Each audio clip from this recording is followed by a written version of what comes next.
अस्सलाम वालेकुम गाइस, मैं हूं अली और आज मैं आपके लिए चंद्रयान मिशन की पूरी हिस्ट्री लेकर आया हूं, चंद्रयान 1, 2 एंड 3 तक। चंद्रयान इंडिया का पहला लूनर प्रोब मिशन था, जिसे इसरो ने 22 अक्टूबर 2008 को लॉन्च किया था और इसका मकसद साइंसी रिसर्च कंडक्ट करना था। चांद पर इस मिशन को नाम दिया गया था चंद्रयान, जिसकी इंग्लिश ट्रांसलेशन होती है मून क्राफ्ट।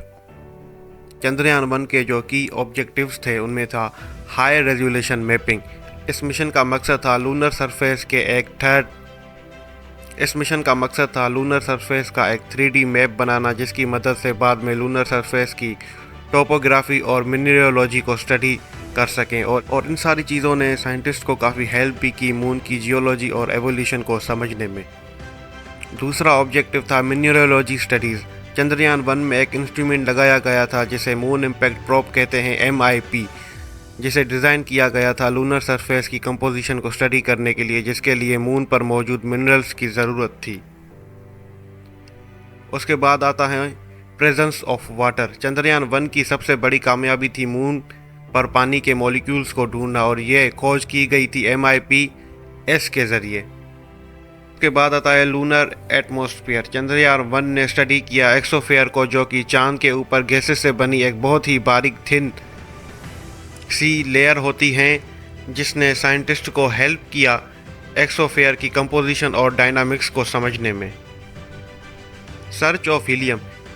इस मिशन का मकसद चांद पर हीलियम तलाश करना भी था, पर बदकिस्मती से चंद्रयान 1 से राब्ता कट हो चुका था 2009 में, ठीक एक साल बाद इसकी लॉन्च के ड्यू टू टेक्निकल इश्यूज पर कनेक्शन लॉस होने के बावजूद भी इसे एक कामयाबी करार दिया जाता है, क्योंकि इसने बहुत सी ऐसी वैल्यूएबल इंफॉर्मेशंस दी जो आज तक साइंटिस्ट को हेल्प करती हैं। और इसके बाद इसरो फिर वापस आता है 2019 में चंद्रयान 2 के साथ, जो कि एक रोवर मिशन था। विक्रम लैंडर को चांद पर उतरना था और इसे प्रज्ञान रोवर को उतारना था, जो कि पॉसिबल नहीं हुआ due to some software issues. Chandrayaan 2 का ऑब्जेक्टिव भी एक से ही मिलता जुलता था, डिटेल लूनर मैपिंग। इसके लिए चंद्रयान 2 ने मून के ऑर्बिट को यूटिलाइज किया, स्टडी किया, और ताकि मून की टोपोग्राफी और हार्डनेस को समझा जा सके। नंबर सेकंड पर आता है सरफेस मटेरियल स्टडीज। चंद्रयान 2 में शामिल किया गया था एक रोवर को, क्योंकि ये एक रोवर मिशन था और रोवर का काम था कंपोजिशन और फॉर्मेशन और materials on the lunar face को तलाश करना और समझना। इन दोनों कंपोनेंट्स का नाम था विक्रम, जो कि लैंडर था, एंड प्रज्ञान, जो कि रोवर था, और इसमें लूनर सरफेस के मटेरियल को एनालाइज करने के लिए इंस्ट्रूमेंट्स तक लगाए गए थे। उसके बाद आता है सर्च फॉर लूनर वाटर। इस बार चंद्रयान 2 मिशन में एक डिवाइस लगाई गई थी जिसका नाम था चिरोकी rover alpha particle X ray spectrometer, यानी चेस, जिसे लूनर सरफेस पर पानी को तलाश करने के लिए लगाया गया था। उसके बाद दो और फैक्टर्स आते हैं, जिसमें है एडवांसमेंट ऑफ साइंटिफिक रिसर्च और टेक्नोलॉजिकल एडवांसमेंट फॉर इंडिया। और इन सब के बाद आता है चंद्रयान 3।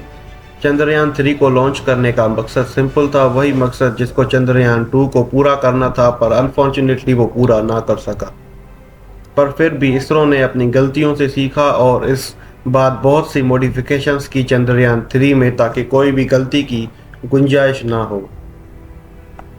पहली मॉडिफिकेशन थी लैंडिंग एरिया को बड़ा करना। चंद्रयान 2 के लिए 500 बाय 500 मीटर का एरिया था लैंड करने के लिए, और चंद्रयान 3 के पास 4 किलोमीटर का एरिया रखा गया था लैंड करने के लिए। उसके बाद सॉफ्टवेयर अपडेट्स किए गए और ज़्यादा फ्यूल दिया गया चंद्रयान 3 को। बाद आती है डिज़ाइनिंग की बारी। डिज़ाइन को इस बार भी सेम रखा गया, लेकिन पैरों में मॉडिफिकेशंस की गई ताकि सॉफ्ट लैंडिंग इस बार बिल्कुल सही और बराबर तरीके से की जाए, और ज़्यादातर सोलर पैनल्स लगाए गए और सेंसर्स और सॉफ्टवेयर्स को अपडेट किया गया। चंद्रयान 3 लैंड कर तो गया, पर उसे वहाँ कितना वक्त गुजारना है। चंद्रयान 3 के पास एक लूनर डे यानी अर्थ के 29 दिन और रात को मिला के यानी टोटल 14 डेज हैं और 14 रातें बनती हैं।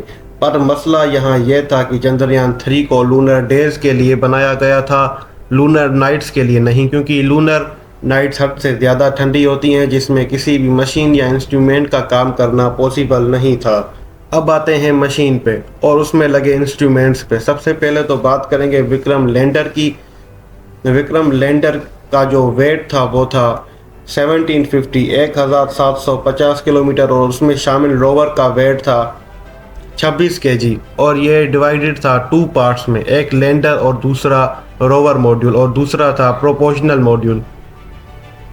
लैंडर एंड रोवर मॉड्यूल का मैं आपको ऊपर बता चुका हूँ। अब आते हैं प्रोपोर्शनल मॉड्यूल पर। लैंडर का मकसद मैं आपको ऊपर बता चुका हूँ। अब आते हैं प्रोपोर्शनल मॉड्यूल पर। प्रोपोर्शनल मॉड्यूल का मकसद होता है चंद्रयान को धरती के ऑब्जेक्ट से बाहर निकालना और चांद की तरफ भेजना और इसी की मदद से लैंडर और रोवर पहले चांद के ऑर्बिट में दाखिल होंगे और 100 मीटर की रेडियस में आते ही इन्हें उतारा जाएगा। और इस बार चंद्रयान 2 के ऑर्बिटर को ही यूज़ किया गया था और चंद्रयान 3 के लिए कोई और ऑर्बिटर नहीं बनाया गया था अलग से। टोटल इसमें 7 प्ले लोड्स लगाए गए थे। बेसिकली प्ले लोड्स इंस्ट्रूमेंट्स को ही कहा जाता है। इतनी सारी फेल्यूर्स और मॉडिफिकेशंस के बाद आज चंद्रयान 3 अपनी कामयाब लैंडिंग कर चुका है और इंडिया हिस्ट्री क्रिएट कर चुकी है। आज के लिए इतना ही। मैं मिलूंगा आपसे नेक्स्ट वीडियो में, तब तक के लिए अल्लाह हाफिज़।